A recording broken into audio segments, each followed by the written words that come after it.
Hey folks, this is Gray here and welcome back. So in today's video, we're going to be putting in our sweet potatoes. And yes, we are a bit late on this project.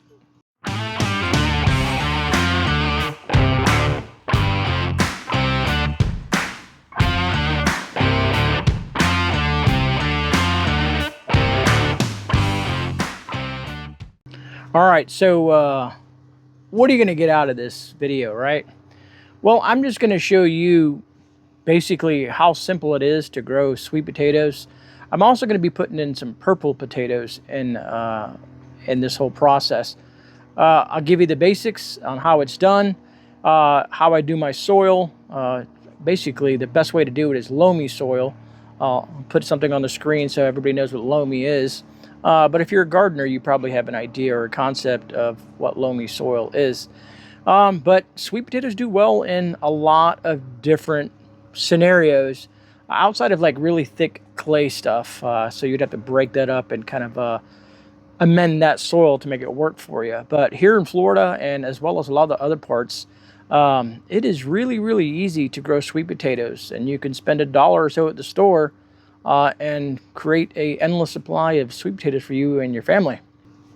All right, so what I hope that you guys get out of this video is how easy it is to grow a sustainable crop like sweet potatoes just by spending a couple of bucks. Now, like I said, it always depends on where you live. So I live in Florida. I'm going to show you my process, but it's going to be very similar how I do it. I've had this, I went to the store and grabbed some sweet potatoes and some purple potatoes and put them under some grow lights and watered them. And now I got tons of slips, as you can see here in this kind of like little clip of me messing with the slips. And then what we're going to do is take those slips, cut them, and just stick them in the ground. That's it. It's going to be that simple, folks. And then if you follow me for the follow-up of this video, which should be 90 to 120 days, so we'll be here probably late August, sometime in September when we harvest these sweet potatoes. And you can see the end result. If you watched me in the past, I used to grow sweet potatoes in grow bags, and they worked out well, 50-gallon grow bags. Now we're going to be using 50-gallon big old pot planters, as you can see here on the screen. That's what I'm going to be using.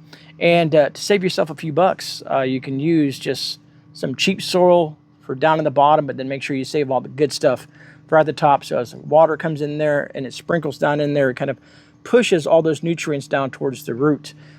That's how I like to kind of layer my whenever I'm growing anything, be it a raised bed or a bag or planter, I like to put the not so great stuff at the bottom so that gives it time to become great stuff, and then all the good stuff at the top so that it kind of just rains down in there and nutrifies the entire process or the entire soil construct of what we're doing here. All right, so enough of me rambling on. Let's just kind of go ahead and do this thing. And if you like what you see, make sure you hit that thumbs up button. I'm saying it early this time in case people decide to click off down the road because I ramble on too much.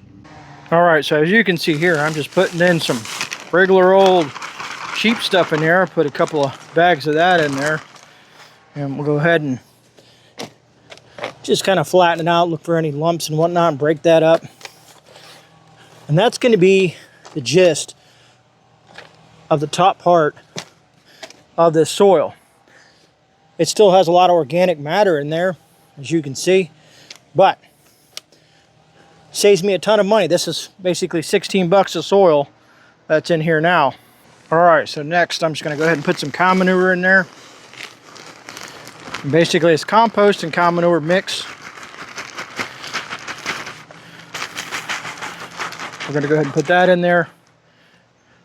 Give it a nice spot for all this nutrients to work itself down into the ground. As you can see, it's not like thick soil. You want to be able to get those sweet potatoes to be able to grow without too much, from my perspective, too much resistance. So we'll go ahead and spread that out. I guess this is my layering process. And then we're going to put the good stuff right here on top. Well, folks, I forgot to turn on the camera when I put in the good stuff. But anyways, basically, as you can see, it's very fluffy. This is a mixture of like some perlite, some peat moss and sphagnum and all that stuff like that. mixed in with the pre-fertilizer as well. And yep, I'm going all the way to the top of this, spreading this around here. And that's going to be our soil, folks. And so a lot of people may ask, well, you know, how many bags of soil you use? Well, I used 2 cheap bags, which was about $8 a piece. So 16 bags, a $3 thing of manure. I know there's issues where you get your manure at, and I think it's called Kellogg's or Timber. That's what it's called, Timberline. I've seen plenty of people on the tubes, and other gardeners use it, and they have no issues. And then I find a very loamy type of soil, basically very easy for these plants to grow into. So you got two bags of the cheap stuff, a bag of that, so I got 16, let's say $20 in that, and then probably the premix of a bag that I get here locally, sourced here locally, which runs me about $17 for about 55 liters or 2 cubic feet. So, and that's that. All right, folks, so I wanted to try a couple of different processes. I wanted to use the slips that I've got here. As you can see, got little roots on them, on to pulling these off. Another way to do this is by finding the nodes on your slips and cutting right above this node, which will move up to the next node, and just pop those into the ground. If you've watched previous videos of mine, it's really that simple. Here, let me give you an idea. When you look down in here, if you can see that, the camera's going to do any justice to that, but those are all little bumps are going to turn into roots. So you can just pop those into the ground. And of course, these, since they were in dirt already, they got roots. Now these are ones that I started off in a jar, and I wish I would have had the footage of that.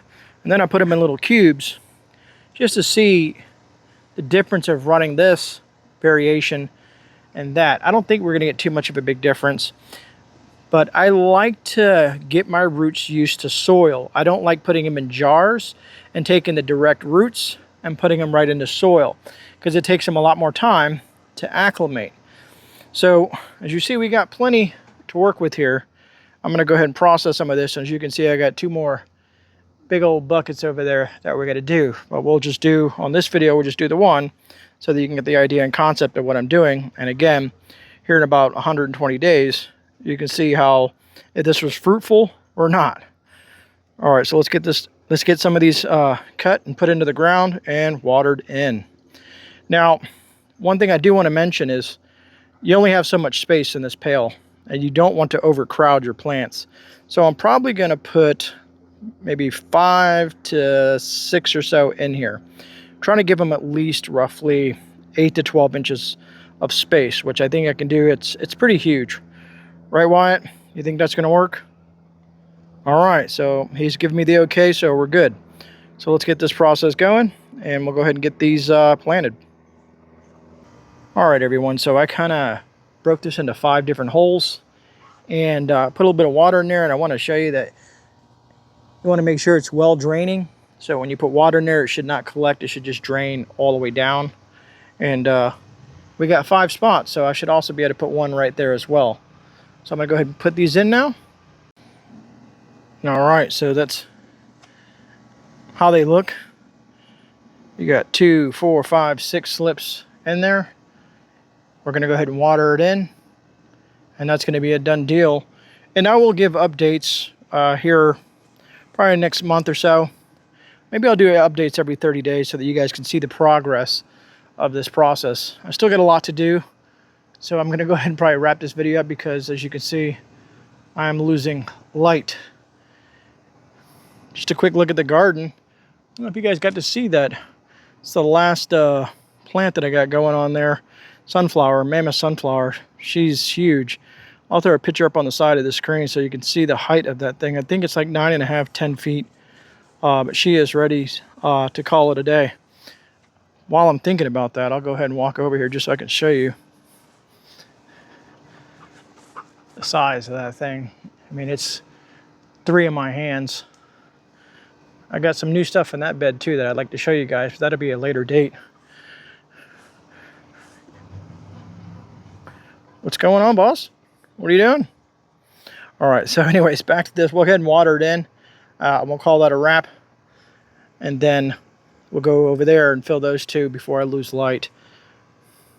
All right, folks, I know it's not the most professional clean-cut video out there on how to plant these slips and grow some sweet potatoes, but I just figured a couple pointers, and just to kind of keep you guys in the loop of what I got going in the garden for the summertime. As you guys can see behind me here, it's doing pretty good. We're having a pretty decent summer. All week we'll be in the high 90s. It said 93, feels like 100 degrees, and we're only in May. So something to look forward to here in Florida, I guess. Been getting some decent rain, but for the rest of the week it doesn't look like rain. But of course, as always, remember folks, you are not alone. This is GreyMan. I'm out. I'll see you guys on the rebound. God bless every single one of you amazing people out there. And I'll see you on the next one.